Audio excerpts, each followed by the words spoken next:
I recently read the book 10% Happier by author Dan Harris. It's a break from the conventional self-help book, and it demystifies mindfulness.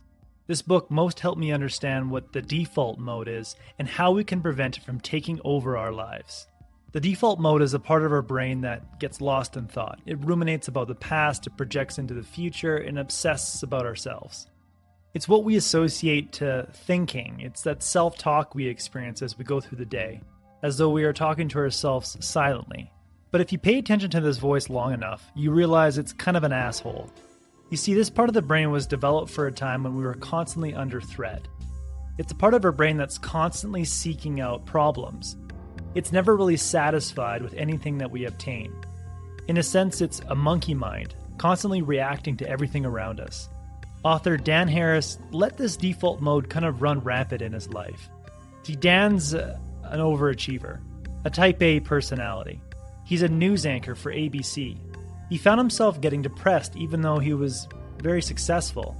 Soon after that, he found himself getting very anxious. He started self-medicating, and eventually he had a panic attack on live TV. At that point, he went out to search for help. Dan started interviewing a bunch of self-help gurus, and he found that most of them were completely full of it, and they had very little practical advice.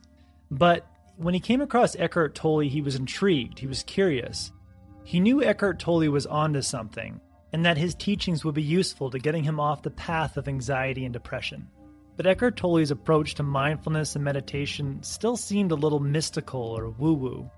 Then he started interviewing some very smart people, doctors and neuroscientists. These people showed him the latest science when it comes to mindfulness meditation. And this was very compelling, very black and white. It turns out that meditation and mindfulness have nothing to do with spirituality, unless you want it to. It's just a form of exercise for your brain. It's a way to not get jerked around by the thoughts in your head. It's a way to gain control over the worry and the endless wanting we allow into our lives.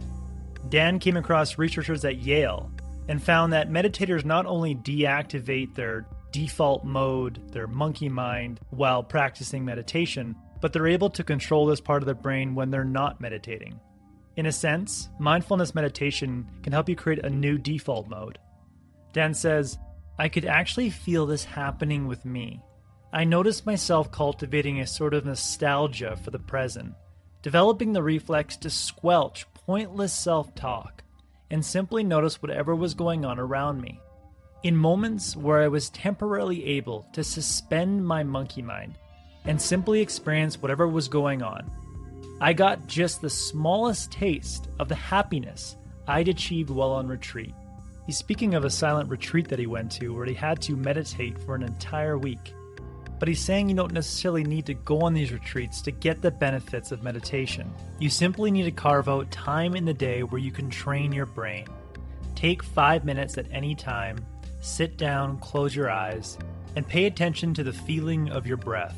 When you become aware of a thought or feeling that's not related to your breathing, simply let that thought or feeling go by turning your attention back to your breathing. It's simply stepping away from the torrent of thoughts for just nanoseconds at a time. It's not about quieting your mind.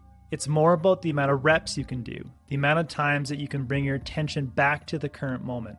It's as if we're trying to step out of the river of thought that we're constantly caught in, to step onto the shore and simply watch the thoughts pass by. According to the latest science, when you do this, you are sculpting your brain. You are doing the reps that actually grow gray matter in your brain in areas associated with self-awareness. Dan says you can grow your gray matter just as doing curls will grow your bicep. The brain, the organ of experience, through which our entire lives are led, can be trained. Happiness is a skill. Dan says soon mindfulness meditation will be a no-brainer, like brushing your teeth or going for a run. In the 1950s, if you had told people you were going for a run, they would have asked you, who's chasing you? In the not-too-distant future, if you complain to someone that you're not happy, the first thing they'll ask you is, why aren't you meditating? Ultimately, mindfulness meditation is proven. It's here to stay.